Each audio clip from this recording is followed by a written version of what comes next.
So, this again is the second part of a 5-part series that we are doing where we dive deep into the American Rescue Plan. And if you have no idea what I'm talking about when I say the American Rescue Plan, I'm talking about that $1.9 trillion economic stimulus package that has been proposed by our now president, Joe Biden. So, today, in discussing that, we are going to specifically look at how negotiations and budgets have again brought us to the point where we now have this newly proposed COVID legislation. I said in part one of this series, and I'm going to say it again, that you have to know where we have been to really understand where we're going. And so this is going to make sense, again, where we're going when we consider where we have been as it relates to COVID legislation. Now, before I get into that, considering the title of this episode, I feel highly compelled to define what I mean when I say the N word and the B word, because I know you guys probably saw the title and said, oh my gosh, Brittany has lost her everlasting mind. I have not. Although, sometimes I kind of question, but I can guarantee you I have not, as far as I know. And because I have not lost my mind, the N word and B word probably do not mean what you assume they mean. N word here is negotiations. The B word is budgets. So we're going to talk about the N's and the B's, and not the ones you're probably thinking about. Okay. That said, let's jump right in. Let's start with the N's. Negotiations. And so when we think about negotiations specifically related to COVID, right? They've been kind of a catch-22. They've been pretty eventful, but at the same time, they've been rather uneventful.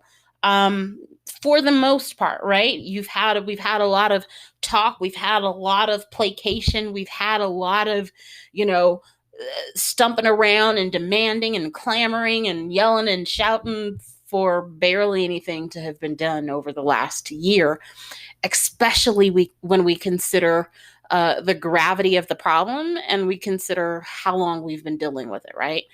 The amount of actual help that the American people have seen, not so much, considering in the totality of what we're dealing with. So for a lot of people, when I talk about negotiations, they're like, really? Like, Brittany, do you know what the American people have been dragged through over the last year? Yeah, it's been absolutely horrible. But I want to ask you a question. When we consider where we've been with negotiations and how awful they've been, are people rightly justified in kind of assigning the same negative feelings about negotiations to future negotiations for COVID relief? When we look at the American Rescue Plan,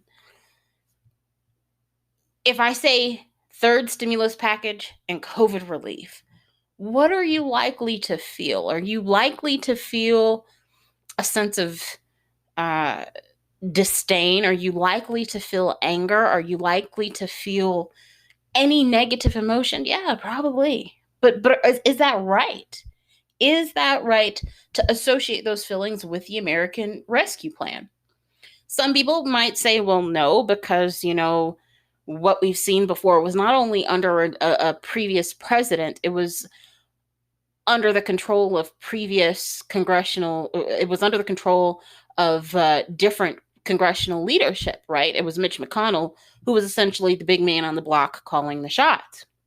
Well, you have that camp of people who are like, no, let's give people the benefit of the doubt. We can't, assume that the negotiations going forward are going to be, bad, and we can't really feel negative. Let's feel positive vibes. But then on the flip side, you have people who say, well, look, have you not paid attention to what's gone on to this point with this current stimulus package? And if you don't know what I'm talking about is the $600 billion proposal that we have seen from the other side, right? Now, I will be fair, as I, like to be. We haven't really seen true negotiations like we had last congressional session, right? Last session, we had seen, you know, people going to Pelosi's office and Mnuchin's office, and right, they were just all around going from office to office, claiming, "Oh, we're locking ourselves in for an hour and we're gonna talk and we're gonna hammer it out for the American people." That's what we saw last congressional session. This congressional session, really, the extent of negotiations that we have seen was when a group of Republican senators called for a meeting with the president. And they got it. And they met with him. And they talked. But was it a formal negotiation? No, it wasn't. It was really a forum for them to be able to be heard by the president. And they wanted to be heard because they wanted to present their counterproposal. Again, their $600 billion package. They wanted to counter his $1.9 trillion plan. Okay? We're not talking about all Republicans. We're talking about 10 Republicans here. So again, have we really seen true negotiations? I'll let you be the judge of that. Who are the main group of people that you probably know, right? I can guarantee you don't know all 10 of the Republicans that had this meeting. So I'm not going to go off rattling this list with you scratching your head being like, what the heck? There are 3 people who I can guarantee, if you don't know all 3, you know at least one of the 3. You have Susan Collins of Maine. Actually, 4 people that I can guarantee you probably know. Susan Collins, you probably know and have heard of. Lisa Murkowski, she's in Alaska. Mitt Romney of Utah, if you have not heard of him, crawl back under your rock and never come out, right? And then you have Rob Portman of Ohio. Again, out of those 4, you have to, if you, again, Romney, right? If you don't know who Romney is, Lord help you, right? So this wasn't some like rinky-dink group of people like you've never heard about. Like I said, you've at least probably heard of one of these people. And these Republican senators, what they did, like I said, they had their meeting, but then in addition to that, what they did was they sent a letter, okay? Actually, it was prior to that. They sent a letter where they said that not only did they want to kind of negotiate, but they said they wanted to do it, and I'm quoting here, they said they wanted to do it in the spirit of bipartisanship and unity, right? And I can imagine that if you could hear the letters come off the page, it would sound exactly like that. Mr. President, we want to do this in the spirit of bipartisanship and unity. And they'd be looking at the American flag, and just draped in all their patriotism because they want to unify the American people. They want to be bipartisan. Let me tell you something. In case you don't know, negotiations, when it comes to them, there's a very important rule. And I've mentioned kind of my experience, one of my experiences with this role before. But the key thing that I want you, even as we talk about the American Rescue Plan, there's something that I want you to remember about negotiations, because at some point in your life, if you negotiate, which I probably think you will, because even if it's not like this hardcore negotiation that you're probably thinking about, in some capacity in your life, you are going to negotiate, right? But here's the thing. Here's the deal. In the words of our president, right? Here's the deal. When it comes to negotiations, the person who can walk away has the most power. Let me give you a quick little story. I'm not going to go too off on a tangent. I'll give you an example of that. I was at a car dealership with my mother, and with the exception of her most recent vehicle, I think I've pretty much always, been there negotiating and helping. But anywho, so I was there with her. This was like the one before the last, I don't know. And we were there at the table, and, we were talking and getting the numbers down and get the papers, and they're going and doing. And mind you, this wasn't like a finance deal. This was a cash transaction deal. So you have cash, you got a lot more wiggle room to kind of, negotiate, because they want that dollar bill, y'all. So we were at the table, and, papers were flying and numbers were flying and eyelids going, and you looking across the table, they're looking back at you.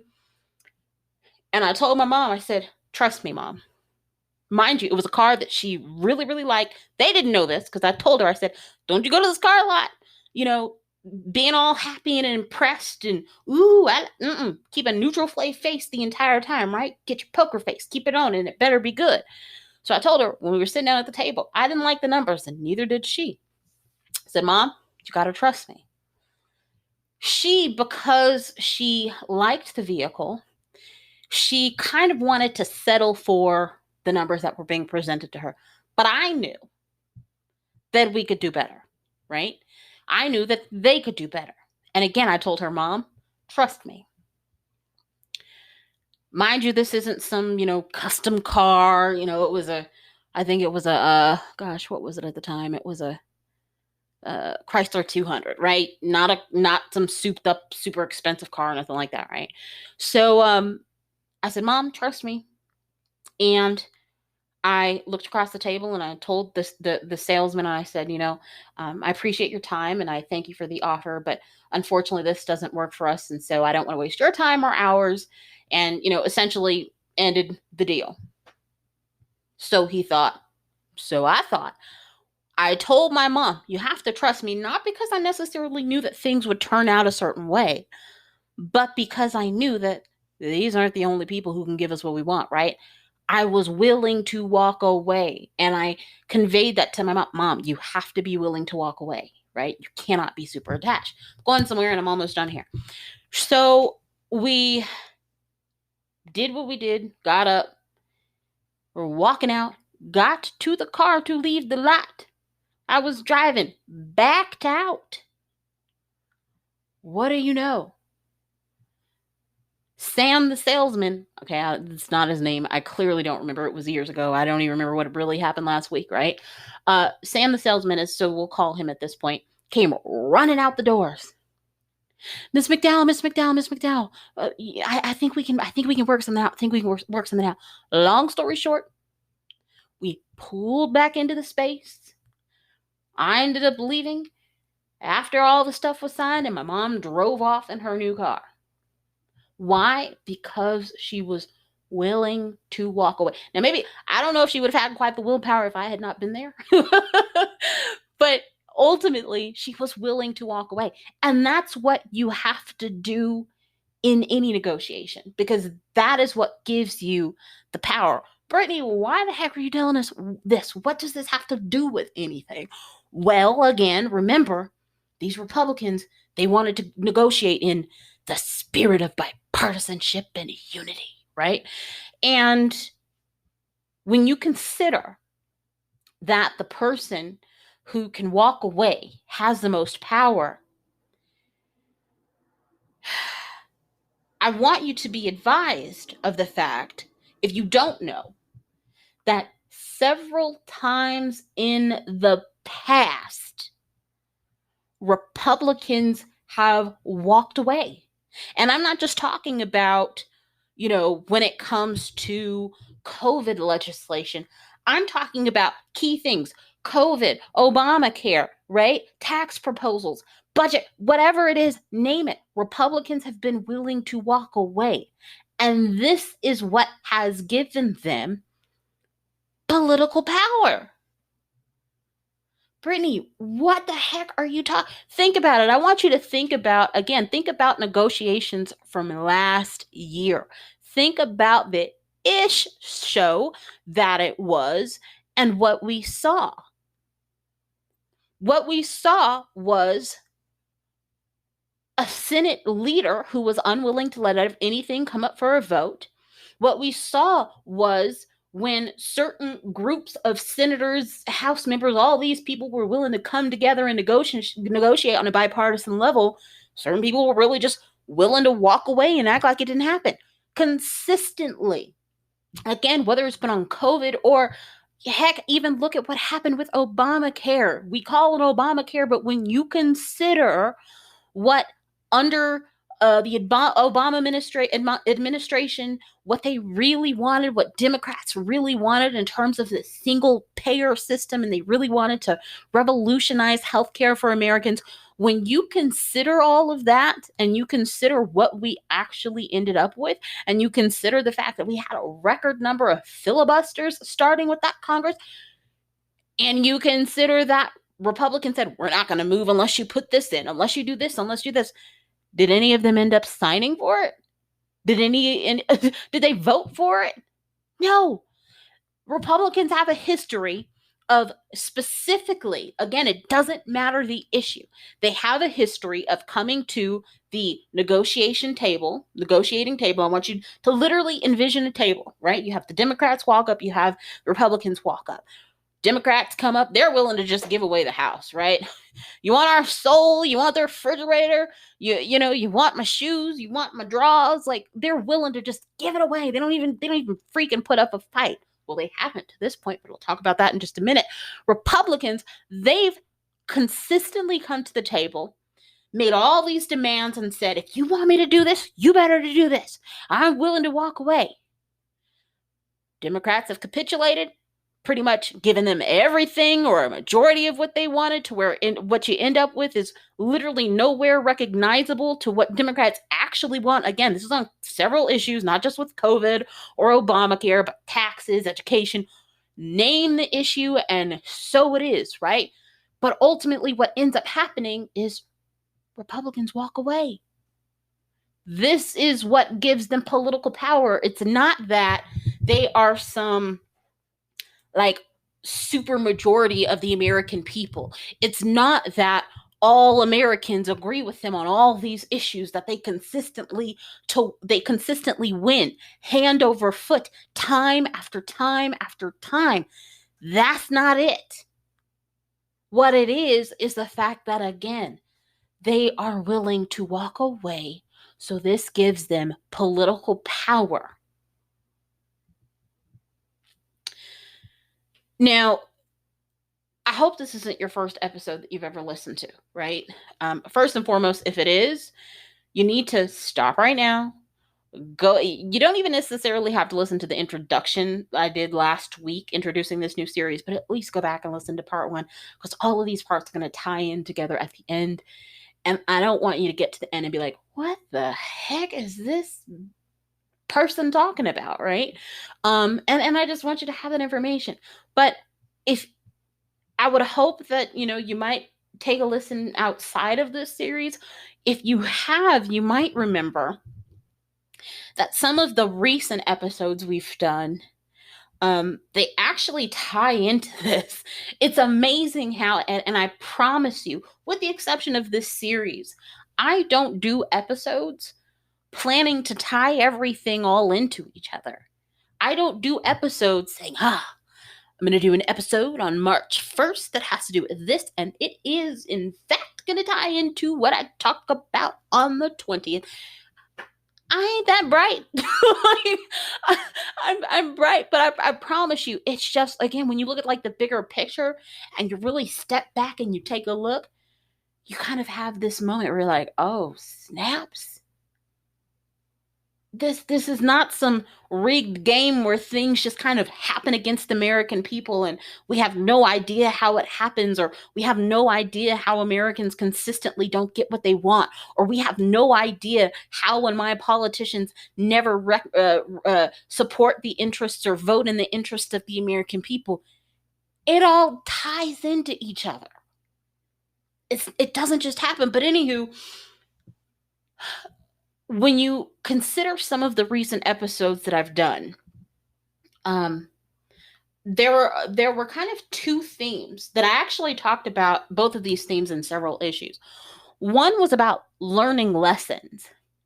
I have this motto, or kind of this life outlook, that I really consistently have on a personal level and a professional level. And it's just that in life, it's about learning lessons. I think of life as like this big classroom where if you're bright, you're consistently learning, right? Like I mentioned before, and I tell my team all the time, I don't care that you make mistakes. What I care about is that We can rectify the mistake if it's super serious, but I think more important than that, I care about if you learn from your mistake. Because if you learn from your mistake, chances are you won't make it again. And I'm not of the mind that you'll learn by not making mistakes. Now, the exception to that would be like if you observe other people's mistakes, or, if you kind of gather knowledge. But for the most part, most people need to actually make a few mistakes, right? And I think in life we do ourselves, or if you have children, I think you do them a disservice by not allowing them to make mistakes. Because one, it shows you, does this person have the capacity to learn? Do they have the will to learn? Quick little tangent, and I'm not going to go very far with this. One of the things that at the management level, my team and I have been having is, has been around can't do versus won't do, right? Are you dealing with someone who legitimately can't do something? Maybe they don't know how to do it. They don't have the skills. They don't have the resources, whatever. Or are you dealing with someone who they can do it, but they just don't want to do it? Those two people are two very different people. The output from those two people are going to be very, very different. And how you have to react to, handle, and manage those people are worlds apart, right? But anywho, again, coming back from a tangent, I'm reeling myself back in here. So we talked about learning lessons, and I talked about it with Joe Biden and how he had to learn lessons from what the Trump administration did. And then I also talked about learning lessons in relation to Democrats as a whole, and specifically how they have to learn that they can't just be the party of capitulation. It has gotten them utterly nowhere, right? And it's actually kind of interesting when you look at the two.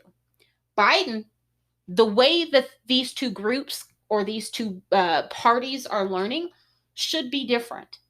Biden, he should be learning from what someone else did, what the Trump administration did. The Democrats, they need to learn from their own dang mistakes. Again, I'm coming to the negotiation table. I'm a Democrat. Want my draws? Want my, the person hasn't even told me what they want. You want my shirt? You want my shoes? I'll cut off my hair and give it to you. You want me to give you some blood, right? You want my cells? Like, that's what the Democrats have always come to the table doing. Before the other party even says, they're just ready to just throw their whole bodies on the table. Oh, take me. Like, you're like, do you not know? I understand you're the party of the people, but the people ain't that dumb. Right? That is not how you negotiate. So we talked about lessons. Another thing that I also talked about in recent episodes was reconciliation. I'm going to talk about reconciliation a little bit later. But I do want to say this. This letter that I mentioned that these 10 Republicans sent out, which hopefully you, again, at least know one of them. If you don't, you need to listen to my podcast every episode to get you some knowledge, right? Oh my gosh. So, I just totally lost my train of thought.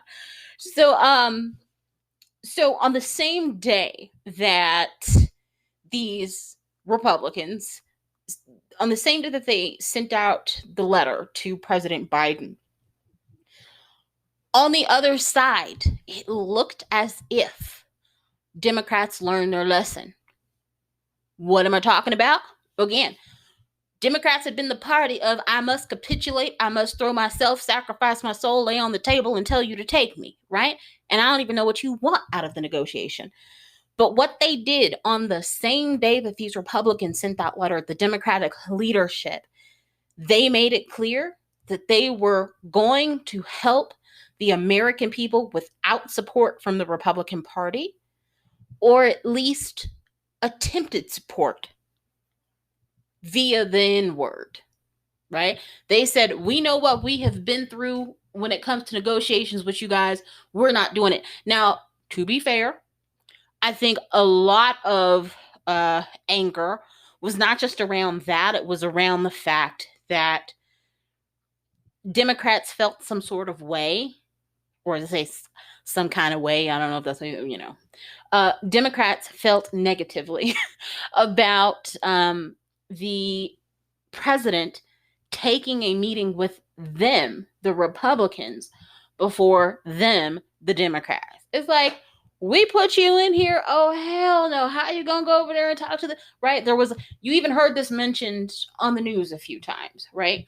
And so I think that considering that some groups were fairly, especially progressives, they were really vocal about it, I think it would be disingenuous to not consider that as part of their reasoning, not the totality of the reasoning, but as part of their reasoning to decide to say, screw you, we're doing this without you. And I'm pretty sure that the way that they probably were feeling, if they could have found a way to do it without Biden, they probably would have.